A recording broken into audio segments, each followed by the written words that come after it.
1, 2, 1, 2, 1, 2 grabando, 1, 2.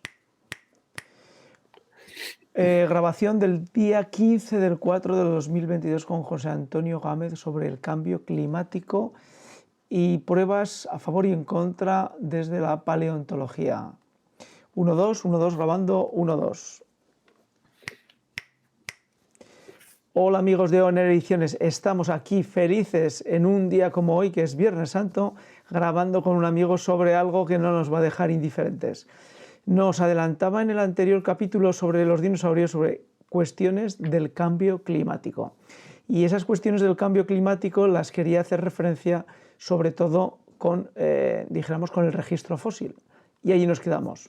Fuera de cámara y fuera de micros nos adelantó un poquito un aspecto de lo que podía suceder en ese cambio climático si lo dibujamos a través de las pistas y de los datos paleontológicos. Pero vamos a dejar que sea él quien nos haga una mínima introducción sobre el tema y después lo pueda ir desarrollando a lo largo de los minutos que tenemos en este nuevo programa de ONER Ediciones sobre el cambio climático. José Antonio Gámez, ¿qué tal estás? Hola, muy bien, gracias. ¿Y tú? Pues bien, aquí estamos felices y contentos de poder tenerte de nuevo con este tema tan apasionante que es el cambio climático, apasionante, controvertido y preocupante, ¿no? Sí, es preocupante porque el mensaje final no es muy halagüeño, diría yo, y ya me adelanto a cualquier conclusión. No es muy halagüeño porque lo que nos transmite es un mensaje sobre nuestra responsabilidad como especie inteligente en el planeta. Durante mucho tiempo hemos pensado que éramos la única especie inteligente, aunque ahora sabemos que hay inteligencia animal en otras especies, no llega a nuestro grado. Y en nuestra capacidad llevamos también la responsabilidad, puesto que somos capaces de alterar el planeta, sin duda. Entonces, la cuestión clave hoy es nuestra actuación como especie está afectando el futuro de nuestra propia especie, ¿sí o no? Y si sí, ¿tenemos capacidad de cambiarlo todavía o no? Entonces, bueno, el mensaje último es, estamos yo diría, en serio peligro y todo pasa por una plena concienciación y una gran labor de educación para, si estamos a tiempo de cambiar las cosas, hacerlo. El otro día nos comentabas que había unos elementos dentro del registro paleontológico, el registro geológico, donde se podía llegar a plantear cambios importantes en pequeñas alteraciones de temperatura. ¿Nos podrías explicar un poquito este concepto? Sí, es un concepto que para poderlo explicar bien, bueno, más bien, para poderlo entender plenamente, es necesario hacer una labor previa de explicación de conceptos bastante amplia. Quiero decir, sin esa labor previa es difícil obtener el mensaje. De esto ahora me he dado cuenta. Ahora digamos que soy plenamente consciente. Y quizás es la razón por la cual el tema del cambio climático se presta tanto, yo diría, a la demagogia, puesto que no hay más que verlo en los medios de comunicación, como hay mensajes muy dispares, unos totalmente a favor, otros totalmente en contra. Vemos que se crean en el mundo grandes paneles con grandes presupuestos. Vemos como personajes como Al Gore se ha hecho rico más de lo que era, dando conferencias a 300.000 euros por pieza. Y entonces uno se pregunta si realmente esto tiene sentido sin hacer una labor previa de educación, que pasa inexorablemente por explicar detenidamente y concienzudamente los factores involucrados y cómo nosotros podemos influir en ellos. Una vez que todo esto se entiende, entonces es fácil ver en el registro geológico qué otras experiencias ha vivido este planeta sin nosotros en él y de este mismo tipo de calentamiento global, de cambio climático, y cómo ha respondido la biosfera. Sin duda las hay. Y la más evidente es la que vemos hace unos 55, 56 millones de años, cuando se produjo una extinción masiva debido a un calentamiento de unos 4 o 5 grados en las aguas del mar y que influyó en la atmósfera, evidentemente. El otro día nos dabas como pista que no solamente era importante el aumento del CO2, sino que el CO2 generaba creo repetir lo que tú dijiste, generaba un aumento de la temperatura, pero también había un desprendimiento, un escape de metano que se encuentra albergado dentro de los océanos, y que eso sí que era una bomba todavía, era como la bomba amplificada del problema del CO2. ¿Nos puedes explicar este concepto?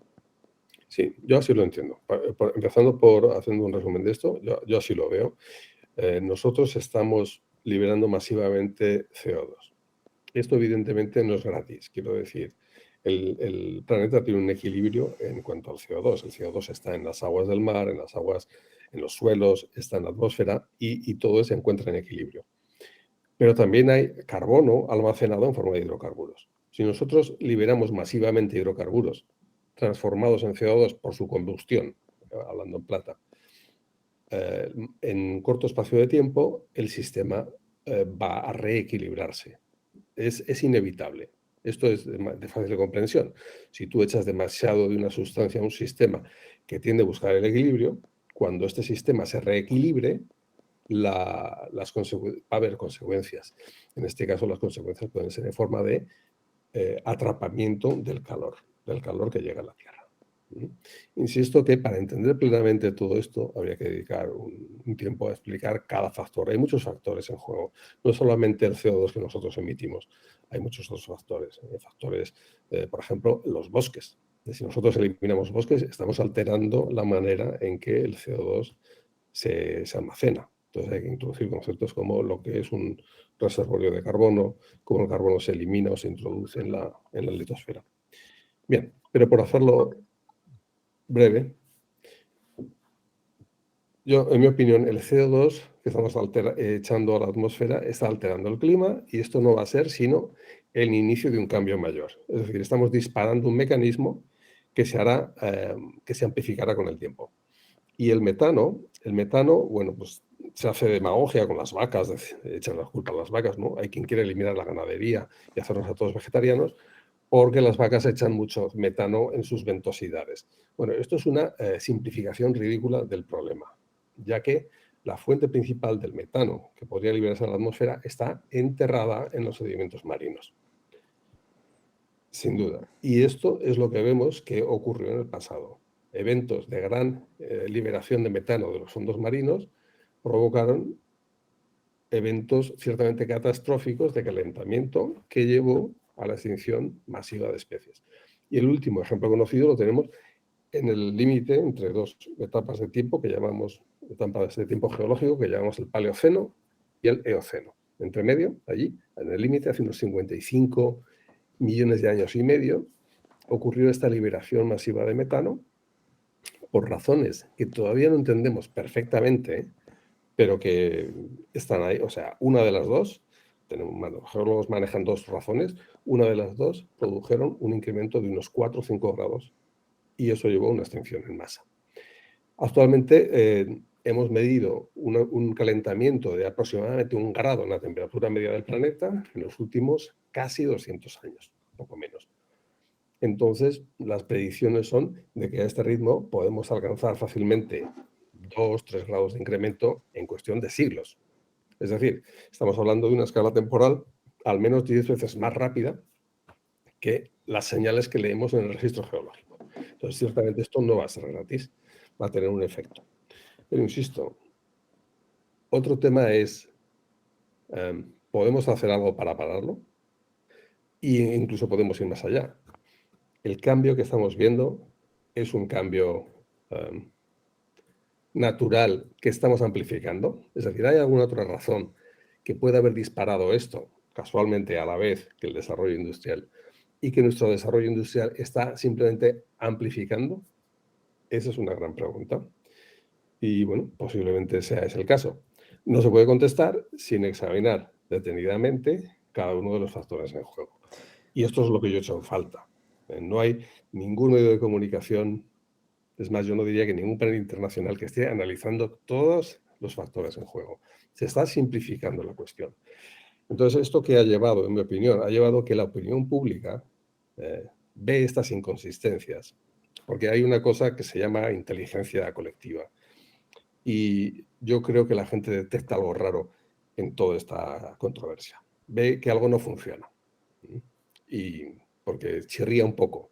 Ver cómo se ponen en juego grandes presupuestos para que nos presentan ya unas conclusiones adelantadas, sin haber habido un debate previo.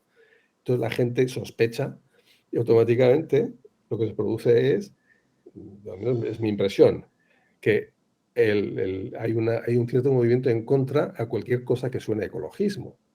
Suena una especie de voz de alarma en las personas dicen, bueno, ecologismo, esto me suena que nos quieren sacar el dinero. Yo no digo que sea el caso, pero hay una sospecha. Entonces es un momento crucial para nuestra sociedad, que nos puede afectar como especie y que deberíamos tratar este problema de una manera mucho más detallada y, insisto, siempre a través de la educación, de la asimilación de conceptos. Frente a lo que estabas comentando de quemar combustible fósil, aumento CO2, incremento de temperatura liviano, liberación de metano que esté oculto o guardado dentro de las entrañas de los océanos, incremento de la temperatura debido a la liberación de ese metano de 3-4 grados y por lo tanto cambio del panorama de la biosfera totalmente. Está los ciclos de Milankovitch, donde se establece que realmente el hombre no puede hacer nada, no está haciendo nada, sino simplemente que estamos determinados por unos ciclos que vienen como consecuencia del eje de la Tierra y por otra parte de lo que sería la propia actividad solar. ¿Cómo podemos introducir estos ciclos que hacen de contrapeso al planteamiento primero de CO2, metano e incremento de temperaturas? Bien, en primer lugar, los ciclos de Milankovitch. Los ciclos de Milankovitch son una serie de ciclicidades detectadas en la órbita terrestre, en la órbita y también en el eje de rotación terrestre. Hay varios tipos de ciclicidades. Una que afecta a cientos de miles de años, otra que afecta a decenas de miles de años. Y la más corta, la ciclicidad más corta, se ha detectado en torno a 25.000 años. Bien, todos ellos afectan, en último término, a la cantidad de radiación solar que incide en la Tierra. Más radiación solar significa más calor disponible para el motor que mueve el clima, que al fin y al cabo es de esto de lo que se trata. Bien, bueno, cuando analizamos estas ciclicidades vemos que la ciclicidad más corta, que es la que podría tener un efecto mayor sobre la especie humana, incluso las generaciones humanas, es tal que ahora no toca, ahora mismo no toca. O sea, vemos las ciclicidades y nos encontramos a mitad del ciclo de periodicidad más corta. Por lo tanto, esta periodicidad no explica cambios que podamos ver en la temperatura hoy día. Tiene un efecto en el clima y esto se lee en el registro geológico, pero ahora mismo no toca. Tiene que haber algo más. ¿Qué más puede haber? Bueno, hay otra fuente de cambios en el calor que llega a la Tierra. Esa fuente es los ciclos solares. Es un tema que está, digamos que todavía no demasiado maduro, pero ya se tienen algunos datos. Se sabe que hay ciclos en las manchas solares, ¿sí? Bueno, hay científicos que han puesto en relación la ciclicidad de las manchas solares, que es una ciclicidad mucho más corta, hablamos de ciclicidades de miles de años, de cientos de años incluso, que pueden tener una respuesta en cuanto a la cantidad de calor que llega aquí, a la Tierra. Yo recuerdo unos trabajos de unos científicos daneses que fueron más allá y ponían en relación ciclicidad de manchas solares con ciclos de formación de nubes altas en la Tierra, de mayor o menor densidad de esas nubes altas. Y esas nubes altas lo que hacen es tener un efecto en cuanto a la temperatura media terrestre. Insisto, es algo que todavía no está llegando al gran público, pero que es una posibilidad que esté ahí. Si esto existe realmente, poco podemos hacer frente a esto, aunque hay algunas voces, como el mismo Bill Gates, que está planteando hacer ingeniería solar. Es decir, hacer una especie de capa en la Tierra para proteger de la incidencia de la radiación solar. Bueno, esto a mí particularmente me pone los pelos de punta, ya que tocar este tipo de cosas podría traducirse en cambios imprevisibles. No olvidemos una cosa. Tenemos muchos problemas ahora mismo para hacer una predicción del tiempo meteorológico a unos pocos días vista. Hacer modelizaciones climáticas, bueno, se hacen y cada vez con ordenadores más potentes, pero no dejan de ser modelizaciones que pueden ser equivocadas. Entonces, tocar el sistema a esta escala de proteger la Tierra de la radiación solar podría salirnos, hablando en plata, el tiro por la culata y hacer del planeta algo ya inviable para la vida. Entonces, atención, mucha atención con eso. En todo caso, nosotros como especie inteligente tenemos una responsabilidad, yo lo veo así, y es que si nosotros detectamos de algo que estamos haciendo que podría tener una incidencia en el clima, deberíamos corregirlo. Y ciertamente la emisión masiva la quema masiva de hidrocarburos puede afectar al clima. O sea, es perfectamente posible. Por lo tanto, yo adaptaría una posición de precaución responsable. Pero siempre, insisto, a través de hacer entender a toda la gente, empezando por los niños, evidentemente, cómo funcionan las cosas. Sin caer en la demagogia, sin caer en el alarmismo, pero siendo consistente. Porque si nosotros vamos a las cifras de emisiones de CO2, por ejemplo, vemos que aproximadamente un tercio de las emisiones proceden del transporte de mercancías, pero también transporte humano, que depende pues, de cosas tan sencillas como coger el coche o no, coger el autobús o coger el coche o coger la bicicleta. Quiero decir, tenemos en nuestras manos herramientas muy sencillas de una responsabilidad personal para, a lo largo del tiempo, incidir en estas emisiones de CO2, que no cuestan dinero, al contrario, cuando cogemos una bici ahorramos dinero. Entonces, hay que reflexionar sobre esto, que no debemos esperar como personas a que los políticos nos propongan grandes planes con grandes presupuestos detrás que nos va a tocar pagar a todos nosotros. Podemos cambiar las cosas con una acción constante, bueno, digamos continua, desde nuestras casas. No es tan difícil, pero insisto, sin una educación, sin una labor de educación, esto es inviable. Por tanto, como tantas cosas, ¿verdad? La educación es la clave. Yo lo veo así. El registro geológico da mucha información. Y en el caso de los ciclos de Milankovitch, hemos sido capaces de establecerlos gracias al registro geológico. Vemos que hay una huella en los sedimentos que se depositan, en los seres vivos que han vivido, que nos dejan fósiles.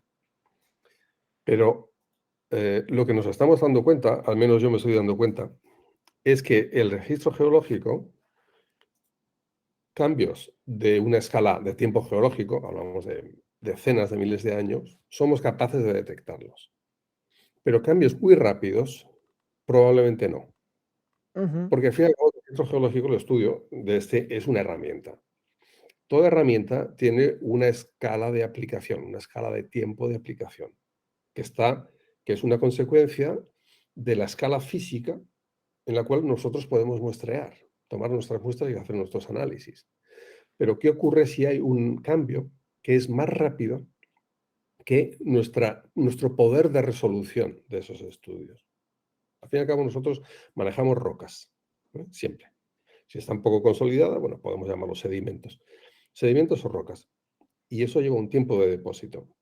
Si los cambios que ocurren más rápidamente que la velocidad de esos depósitos, se nos escapan. ¿Entiendes? Y un ejemplo muy, muy, muy vivo que tenemos ahora mismo en marcha, y lo siento, Eliseo, pero te estoy abriendo otro melón, es el del cambio de la polaridad del campo magnético terrestre. Nosotros sabíamos, a partir del estudio de las rocas, que ha habido cambios en los polos. El polo norte ha pasado a ser el sur y viceversa, cíclicamente a lo largo de la historia de la Tierra. Y nosotros pensábamos que esos episodios de distinta polaridad del campo magnético terrestre duraban por lo menos unos miles de años a veces, bueno, unas decenas de miles de años, y que el tiempo que llevaba cambiar el polo norte al sur y viceversa era miles de años. Bien, ahora mismo estamos observando cómo el polo norte se está moviendo a una velocidad del orden de 40 kilómetros por día. Perdón, por año, 40 kilómetros por año. Eso quiere decir que es un ritmo mucho más rápido del que nunca podíamos haber imaginado a partir del registro geológico. Y esto se está viendo. Bueno, pues También lo las, que, las lo, coordenadas de los aeropuertos del norte.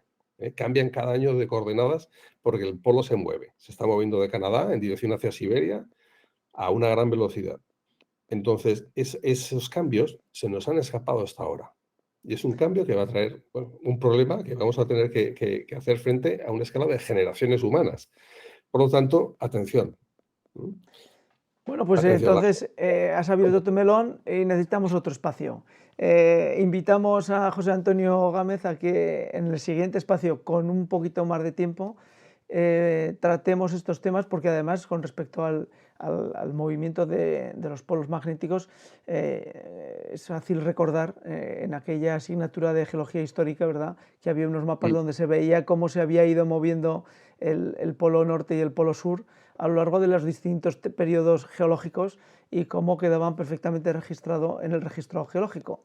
Con lo cual, bueno, pues José Antonio, gracias por tu tiempo, gracias por intentar sintetizar, pero al siguiente vamos a focalizar en los factores, en los datos y ver cómo podemos aportar esta información al gran público, a los que nos escuchan y a los que nos puedan utilizar como argumento dentro de su debate a lo largo de los próximos años. De acuerdo. De acuerdo, José Haremos. Antonio. Muchas gracias y hasta el siguiente. Hasta la siguiente. Y a todos los que nos ven, nos escuchan dentro de Honor Ediciones, gracias por seguirnos, gracias por estar ahí y tendrán que esperar a los datos más concretos en el siguiente episodio. Gracias y hasta la siguiente. Chao, José Antonio. Adiós.